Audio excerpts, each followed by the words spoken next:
I'm David Evans, and thank you for joining me once again for Daddy Talk. Daddy Talk is a conversation I'm having with the ladies concerning those key men in their lives. Having a conversation perhaps that your fathers should have had with you about men. A lot of times in relationships, we make the mistake of asking someone of the opposite sex for advice on someone who may be in our family, someone we're interested in, a friend we may have. And when we do that, when we ask a man about a woman, all he can give us is his experience. But if a man wants to know about a woman, he needs to have a conversation with a woman he can trust that will give him wisdom. Conversely, if a woman wants to know about a man, she shouldn't ask another woman, because really all she can really refer to is the wealth of her own experience, whether that was good or bad. But if a woman wants to know about a man, she must find a man who she can trust to give her a balanced analysis, a balanced assessment, and help her with the concerns that she has. Now, Daddy Talk is all about getting that kind of information that your father should have told you about men, so that you can encourage and help and relate in a more effective way to all those key men in your life, your fathers, your boyfriends, your husbands, your brothers, your uncles. So you can begin to understand why some men in your family are like the way they are, or some men in a relationship that you've had in the past, or even in a relationship now, where something has happened and you just don't quite understand why he thinks what he thinks, why he's reacting like he's reacting.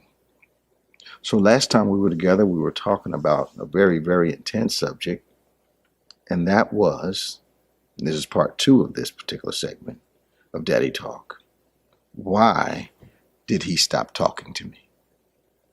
In other words, what makes a man stop talking to the person he's interested in love with, married to, long-term relationship, committed to, friends with? What makes a man stop talking to you? Now, I want you to do me a favor right now. Invite as many people as you can to join us as quickly as possible. Because, once we get started in Daddy Talk, the conversation takes off and we have a great time. So invite someone, share this with someone, text, inbox, however you can communicate, tell them to jump on, because Daddy Talk is on right now. Now remember, make sure you let them know if they have any questions that Daddy Talk is all about, giving you information that your father should have taught you concerning men and the chief men in your life. So what in the world makes a man stop talking? Last time we were together, we talked about a few things. When he starts to feel his opinions are unwanted, when you ask him what he prefers, and then you do the exact opposite, when he begins to get an understanding that you're only asking his opinion so you can say that you did ask him, even though what he says to you is not going to influence your decision at all. When, in fact, he learns to withhold based on this mysterious factor. You ask him a question, he starts asking you questions. It's not really giving you the answers that you're asking for, and you wonder why he's communicating in that fashion. He's trying to hear what he may be trying to hear, what you want to hear, rather than giving you his real opinion. Let me say that again. Many men will have the conversation to get an idea of what you want to hear, and then give you that response because he no longer wants to have conflict with you. So what else makes a man stop talking to you? One of the chief things that happens in a relationship with any man is if you show a lack of accountability and a lack of responsibility for your own words. You know how it goes.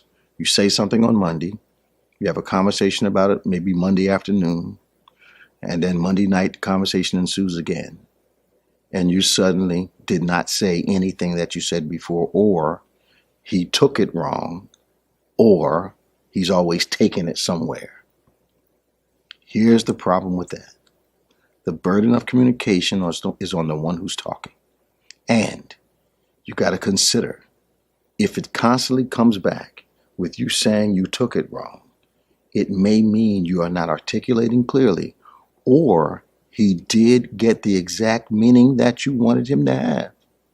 But then when the result was not like you wanted, all of a sudden the meaning of what you said changed. You can't say, and here's another problem. So you're having a conversation and you're recalling a conversation that you had, and he says to you, but you said the sky is blue. And you said, no, I didn't. I said the sky are blue. Here's the problem. Meaning is just as important as words. So if the subject was the sky and the color it was, then whether you said are or is does not change the meaning of your statement. That was very simplistic, but you get it. So a man or a woman can't decide in an ensuing conversation that what they said they didn't say because the person quotes one word that you didn't say. They say the when you said is. You said under. They said. You understand what I'm saying? So all of a sudden we've got this word game that we're playing, and we play games with words and try not to be responsible for meanings. This is really important. So number one thing you want to understand is a lack of accountability for what you say, lack of responsibility, what I call thoughtless communication and thoughtless actions. Now, one of the great killers of conversation with a man is the statement many adults make, but in our context, we're talking about to the daughters, to the women. This is just the way I am. Now, ladies, you know how frustrating that statement can be coming from any man. Your dad, your uncle, they do some infraction, something that's hurtful, and then when they ask for a response, they say, "This is just the way I am." What you don't want to do, ladies, is remove hope from your relationship. You do not want to remove the prospect of hope. Hope things will get better. Hope things will change. Hope people will learn the lessons in the relationship. You don't want to remove hope. And the way we remove hope is consistently, as the Bible said, speaking in ways that feel like a sword that's been driven into people. After a while, you remove hope. All right, let's see another thing. Another way to get a man to stop talking to you is to expect him to know what you're thinking.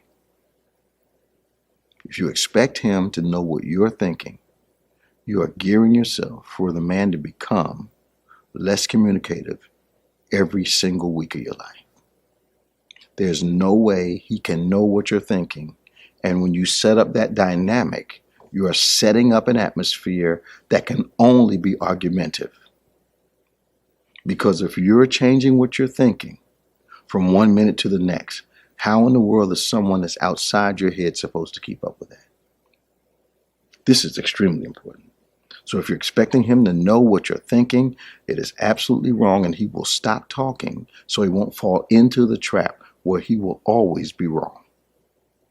Next thing, the inability to have a calm conversation about a serious matter. The inability to have a calm conversation concerning a serious matter. I use this example. I've counseled thousands of people in my pastoral career.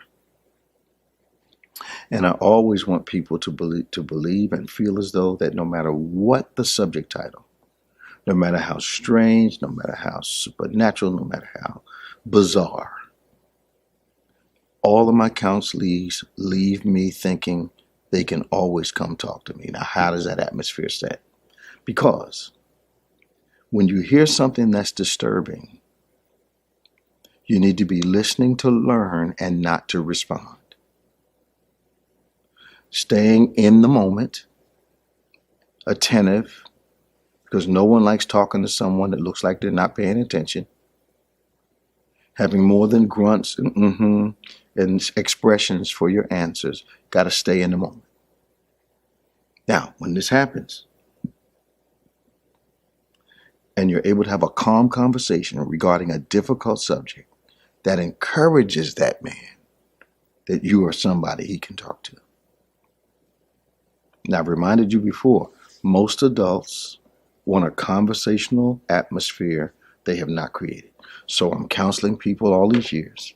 Now, what would it be if a person came in at 5:30 to see me? They told me what the issue was. And for the next 28 minutes, I just went off. All over expressive, over gesticulating. I just don't know how you do da da da da da. Get to the 28th meeting in a 28th minute in a 30-minute conversation. And I close with saying, but I want you to always feel you can come talk to me. What kind of atmosphere would I have created? And you've got to ask yourself, have you created an atmosphere that fosters or encourages conversation? Or has an atmosphere been created where people communicate with you less unless it's explosive, which means they've been holding it for a long time, and then they come out with it? So you got to ask yourself, can a serious problem